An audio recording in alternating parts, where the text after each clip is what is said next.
Ya, Assalamualaikum warahmatullahi wabarakatuh. Hari ini saya mau ngebahas soal gerak harmonik sederhana. Di sini kita akan ngebahas dua hal. Yang pertama, ayunan matematis, dan yang kedua, tentang pegas. Kita mulai. Slide yang pertama. Apa sih itu definisi GHS? Kan tadi ada gerak harmonik sederhana. Yang pertama, GHS itu benda yang bergerak bolak-balik melewati kedudukan seimbang, disebut gerak harmonik sederhana. Dia harus bolak-balik. Yang kedua, benda dikatakan melakukan satu kali getaran apabila dia telah melakukan satu getaran penuh alias dia kembali ke posisi semula. Kita akan bahas yang pertama, ayunan matematis. Di ayunan matematis, kalau kalian lihat di sini, ada tali yang diikatkan di atas papan, lalu dia akan bergetar. Posisi pertama di A. Nanti dia akan otomatis bergerak ke B, ke C, ke D, dan ke E. Apa aja sih komponen matematisnya? Yang pertama, titik keseimbangan. Titik keseimbangan itu yang C. Lihat baik-baik. Ini yang C. Posisi di mana ketika benda itu bergerak, dia akhirnya akan berhenti di titik C. Kan nggak mungkin kalau misalnya benda bergerak, tadinya di A, terus tiba-tiba dia tetap standby di A. Kan nggak mungkin. Jadi ketika sebuah benda ini disimpangkan, dinaikkan, tadinya posisinya di C, terus dia ke A, lalu dilepas, dia pada akhirnya akan berhenti di titik yang sama, yaitu C. Nah, inilah disebut titik keseimbangan. Titik yang membagi jarak sama besar antara dua titik terjauh pada getaran tersebut. Dari A ke C, nih A ke C, maupun dari E ke C. Nah, ini disebut titik keseimbangan. Yang kedua, simpangan. Simpangan itu yang mana sih? Simpangan itu adalah posisi di mana kita menarik benda itu dari titik simpangan. Nih, simpangan itu B ke C, bisa D ke C, bisa A ke C, dan bisa juga E ke C. Itu disebutnya simpangan. Simpangan itu tempat atau kedudukan titik yang dilalui oleh benda bergetar dari titik simpangan. Nah, yang ketiga mirip nih sama yang nomor 2, simpangan. Namanya amplitudo. Amplitudo itu simpangan yang paling jauh. Jadi bisa dibilang yang paling spesifiknya yang amplitudo ini. Kalau simpangan kan bisa B ke C, A ke C, bisa D ke C, bisa E ke C. Tapi kalau amplitudo hanya simpangan yang paling terjauh, yaitu A ke C dan E ke C. Di GHS ini, kamu juga akan ngebahas soal yang namanya periode. Periode alias T besar. Periode itu adalah waktu untuk melakukan satu kali getaran. Rumusnya T besar sama dengan T kecil per N. Apa sih T besar dan T kecil lalu N? T besar itu periode, satuannya sekon. Waktu untuk melakukan satu kali getaran. Jadi hanya untuk satu kali getaran itu disebut periode. Kalau T kecil, waktunya yang ditempuh. Tapi kalau N itu banyaknya getaran, alias jumlah getaran yang terjadi dalam satu kali. Lalu, dari periode, kamu akan ketemu namanya frekuensi. Frekuensi alias F. Frekuensi itu banyaknya getaran untuk tiap satuan waktu, alias banyaknya getaran tiap 1 detik. Rumusnya F sama dengan N per T. Kebalikannya ya, T per N untuk periode, frekuensi N per T. Cara bedainnya gimana? Gampang. Periode itu satuannya sekon. T kecil juga sekon. Berarti nanti sejajar. T besar sama dengan T kecil dulu, baru N. Sedangkan kalau frekuensi itu hertz satuannya. Hertz itu artinya 1 per sekon. Jadi waktunya diletaknya di bawah, di bagian bawah. Ingat ya, itu cara bedainnya. Nah, hubungan frekuensi dan periode itu Kalau kalian lihat baik-baik, tadi kan T per N per T. Nah, sini bisa dibilang frekuensi itu berkebalikannya. F sama dengan 1 per T. Bisa juga T sama dengan 1 per F. Jadi, berbanding terbalik. T-nya periode, F-nya frekuensi. Nah, dari sini kita akan ngebahas nih yang disebut gaya pemulih pada ayunan bandul sederhana, ayunan matematis ya. Jadi ada beberapa buku bilang namanya bandul sederhana, tapi ada beberapa buku juga bilang namanya ayunan matematis. Sama aja. Kalian perhatikan baik-baik. Di atas, yang ini atap ya, lalu ada tali yang disimpangkan sejauh θ. Ingat, sudut yang di sini minimal harus lebih besar dari 10 derajat. Kalau nggak terlalu jauh, juga nggak bagus. Jadi emang benar hanya radius sekitar 10 derajat, 20 derajat. Sekecil itu. Biar nanti ayunannya tetap seimbang. Nggak meluntir. Meluntir tuh kayak muter-muter gitu loh. Nah itu. Ini ada beban yang disimpangkan, terus saya pause. Berhenti. Nah, yang kuning ini adalah jalurnya si beban itu. Gaya pemulih pada ayunan bandul sederhana itu, dimanapun beban disimpangkan, maka beban akan kembali ke posisi setimbang oleh gaya F. Gaya itu disebut gaya pemulih, restoring force. Jadi, gaya yang membuat si benda akan kembali ke posisi semula. Itu disebutnya gaya pemulih.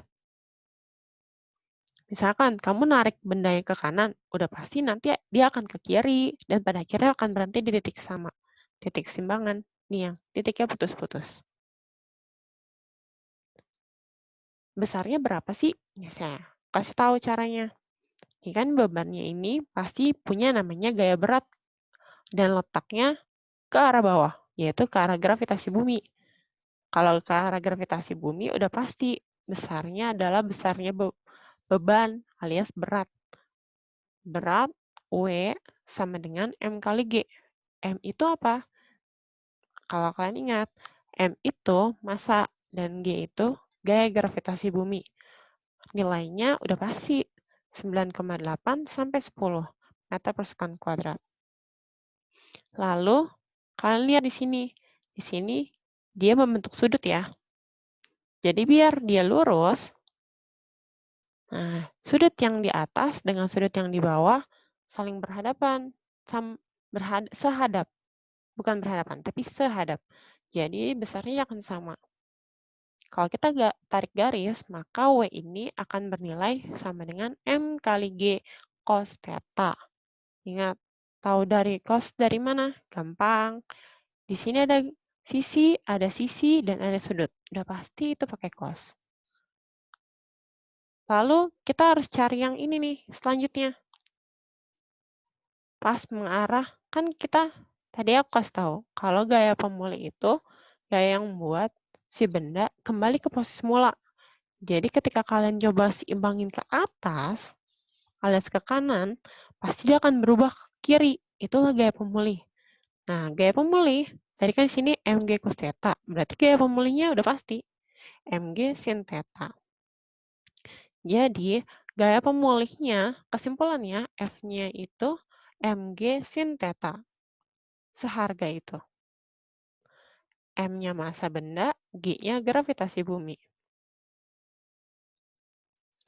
Periode dan frekuensi. Nah, tadi kan kita udah ngebahas soal periode dan frekuensi secara umum nih. Yang tadi loh, yang T sama dengan T per N dan frekuensi N per T. Nah, untuk ayunan matematis sendiri, kamu bisa pakai rumus yang tadi. Tapi kamu juga punya namanya rumus sederhananya alias spesifiknya dia. Si bandul ini juga punya periode dan frekuensi dengan rumus sendiri. Jika rumusnya ada dua, gimana cara makainya? Gampang. Kalian lihat aja apa yang diketahui. Kalau diketahuinya berhubungan sama panjang tali, gravitasi bumi, maka kamu pakai rumus yang ini nih. Yang kalau ada panjang tali alias L dan percepatan gravitasi alias G. Periodenya akan berubah seperti ini.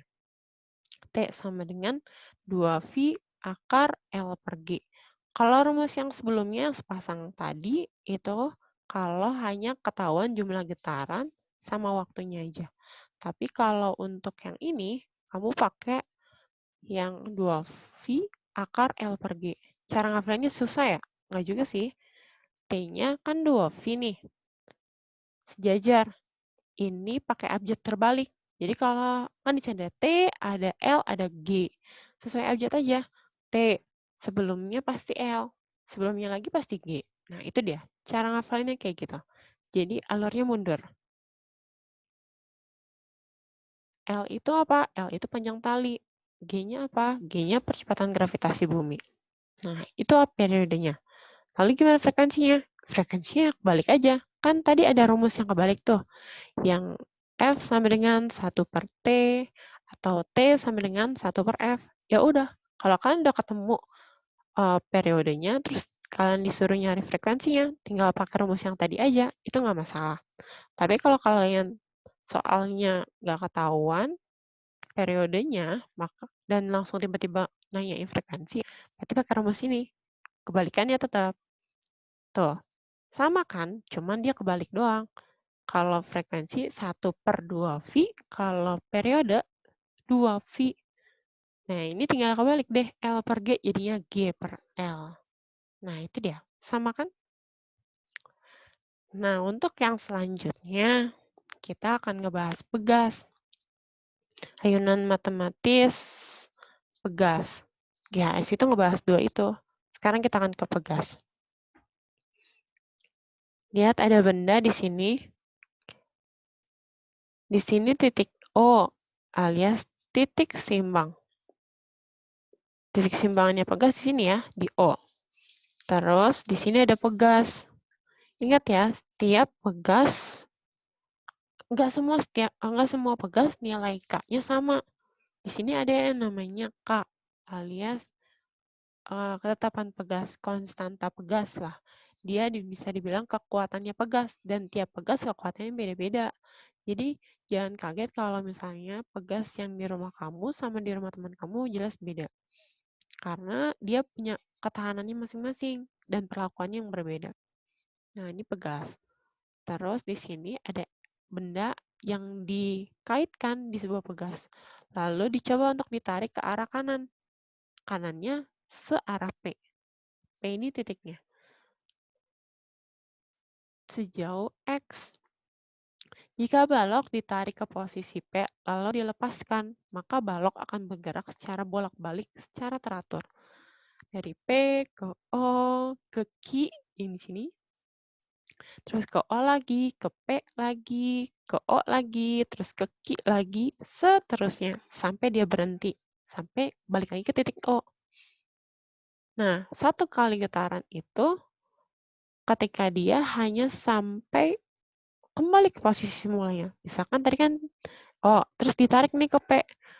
Berarti P pas dia lepas, satu kali getaran hitungannya hanya dari P ke O, ke Q, ke O lagi, terus dia balik lagi ke P.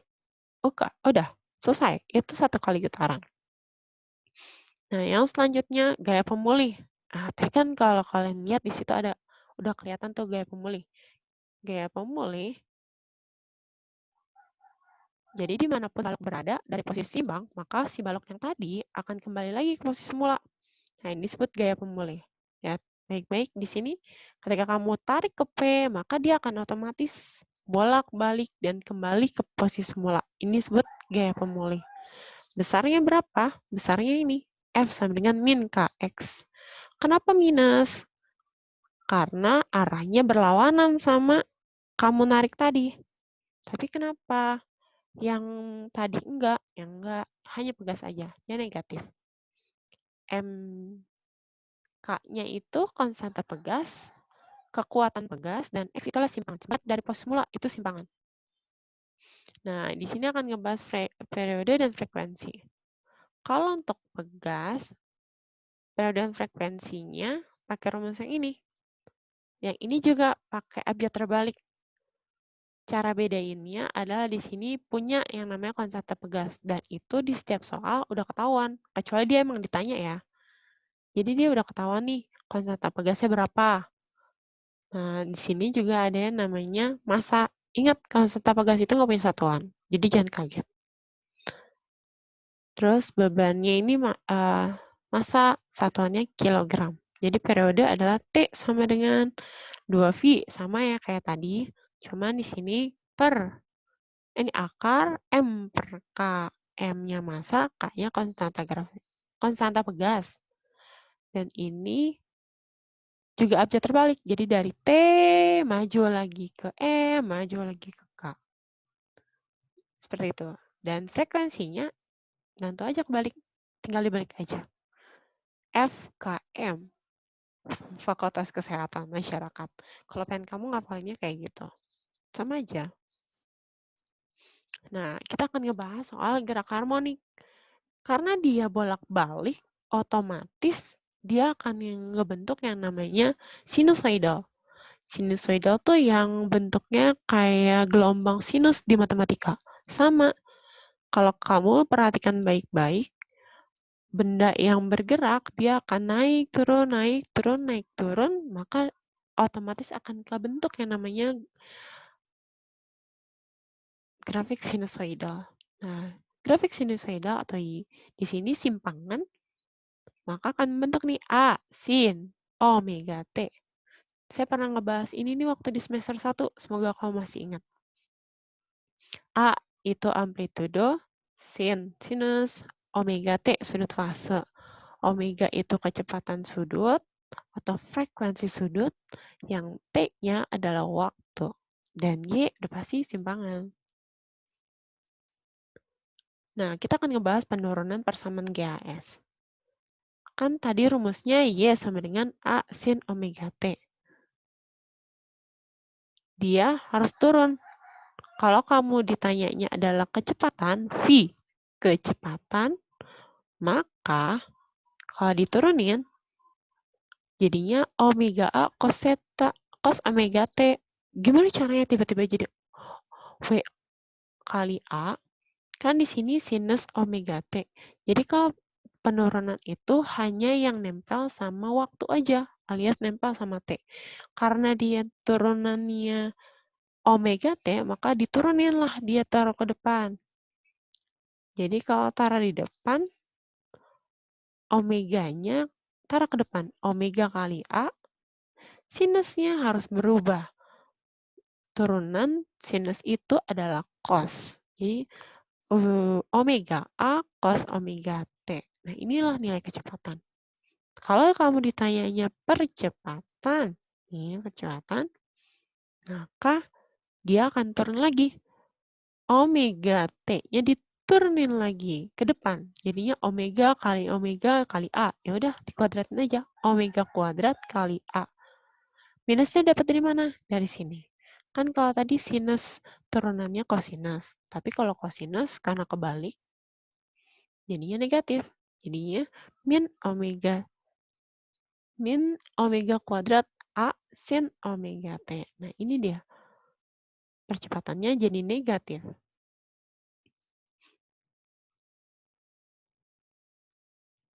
Nah, yang ini V sama dengan kecepatan sama dengan rumus cepatnya. Kalau tiba-tiba kamu disuruh nyari kecepatan, tapi nggak ada persamaannya, hanya angkanya aja. Jadi hanya diketahuan amplitudo sama besarnya simpangan. Maka kamu pakai rumus yang ini nih. V sama dengan omega akar A kuadrat min Y kuadrat. Ingat, kuadratin dulu, baru kamu kurangin ya. Dan perhatikan baik-baik sama satuannya. Energi pada bandul. Kenapa ditaruh di belakang? Biar mempermudah aja. Pada gerak bandul, energi kinetiknya akan maksimum jika dia berada di titik simpangan. Jadi, energi kinetiknya akan cepat-cepat nih.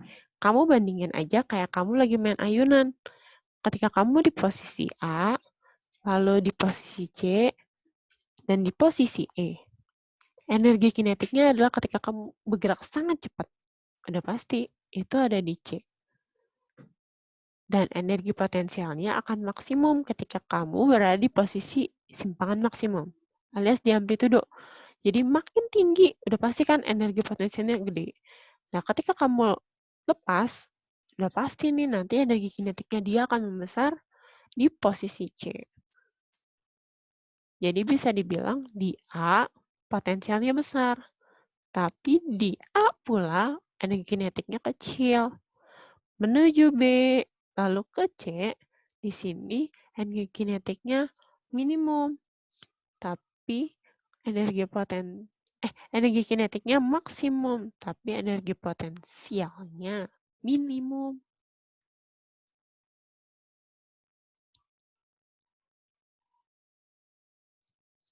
Tapi kalau untuk energi pada pegas, pada simpangan maksimum itu, energi potensialnya maksimum. Jadi ketika kamu narik di sini, di kanan, maka dia energi potensialnya maksimum. Tapi kalau energi kinetiknya 0 ketika kamu di posisi yang di tengah, alias di posisi simpangan. Dan pada titik kesimbangan, potensialnya yang 0, tapi energi kinetiknya maksimum.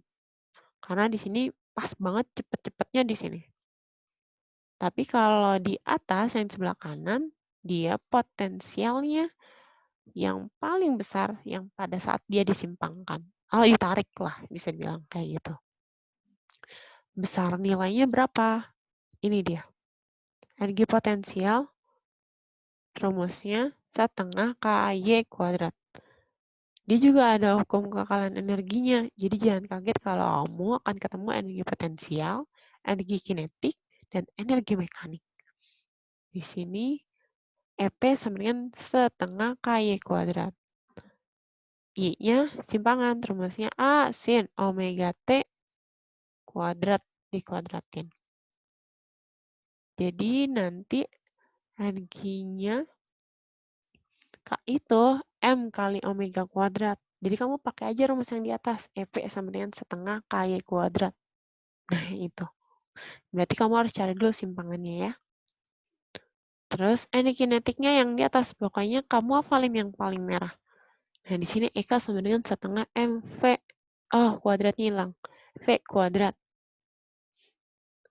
Nah, di sini energi mekaniknya tinggal dijumlahin. Penurunannya, nih cara saya jelasin dari energi potensial. Setengah KY kuadrat. K-nya mah udah ketahuan ya, M omega kuadrat. Diamin dulu. K-nya tetap. Y-nya kan tadi simpangan. A sin omega T. Nah, kuadratin deh. A dikuadratin sin kuadrat omega T jadinya. Nih, A kuadrat sin O kuadrat omega T. Nah, kinetiknya setengah M. Ini V kuadrat ya. V tadi kan udah ketahuan tuh. A omega cos omega T. Nah, dikuadratin deh. Jadi A kuadrat cos kuadrat omega T. Kalau energi mekaniknya, itu gabungan dari dua energi potensial dan energi kinetik. Kamu gabung deh. Di sini EP-nya setengah KA kuadrat sin omega kuadrat omega T, dan EK-nya yang ini, paling bawah. Setengah KA kuadrat cos kuadrat omega T. Kan di sini setengah sama KA kuadratnya sama, keluarin aja. Nih, dikeluarin kayak di sini. Terus sin-nya digabung. Sin kuadrat omega T ditambah cos kuadrat omega T. Nah, kalau rumus matematika, ini bisa dibilang bernilai 1. Jadi energi mekaniknya itu setengah KA kuadrat. Selesai. Itu adalah energi mekaniknya. Nah, penerapan GHS dalam kehidupan sehari-hari itu apa aja? Nih, yang pertama, ini udah pasti nih, udah tahu. Jam pendulum. Ini ada di rumah-rumah lama atau di gedung-gedung tua biasa masih punya jam pendulum. Terus yang kedua metronomi. Metronomi. Ini jangan dilihat baik-baik ya, ntar kamu pusing. Yang ketiga, penutup pintu otomatis. Ini DGHS juga. Jadi ketika kamu tarik, dia akan kembali ke semula. Kecuali kalau dia tetap diem pada posisi itu, udah pasti kayaknya pintu kamu rusak deh. Harus kamu ganti. Segera. Dan yang selanjutnya ada gerakan kaki ketika berjalan. Itu juga termasuk IHS karena gerakannya berulang-ulang. Ada dinosaurus, ada manusia. Ya, itu anggap aja ya, nggak dikejar secara fisik. Karena ya itu cuma gambar. Hanya GIF. Terus yang selanjutnya vibrasi di telinga manusia. Ini yang buat kita bisa ngedengar. Jadi ketika suara itu masuk dari luar, maka dia akan merespon, oh ini audio, dan akhirnya dia meletak, oh maksudnya kita dengar vibrasi. Ini juga di signifikas gitu. Terus ada shock breaker, shock up. Nah, selesai. Itulah sekian dari video saya ngebahas soal GHS. Semoga kalian paham. Kalau ada yang masih belum mengerti, bisa tanya dulu sama saya. Jangan lupa bisa dibalik-balik lagi, diputar-putar ulang lagi videonya biar kamu makin paham, dan makin paham lagi. Jadi nanti untuk penjelasan selanjutnya akan dibahas secara online. Terima kasih semuanya. Wassalamualaikum warahmatullahi wabarakatuh.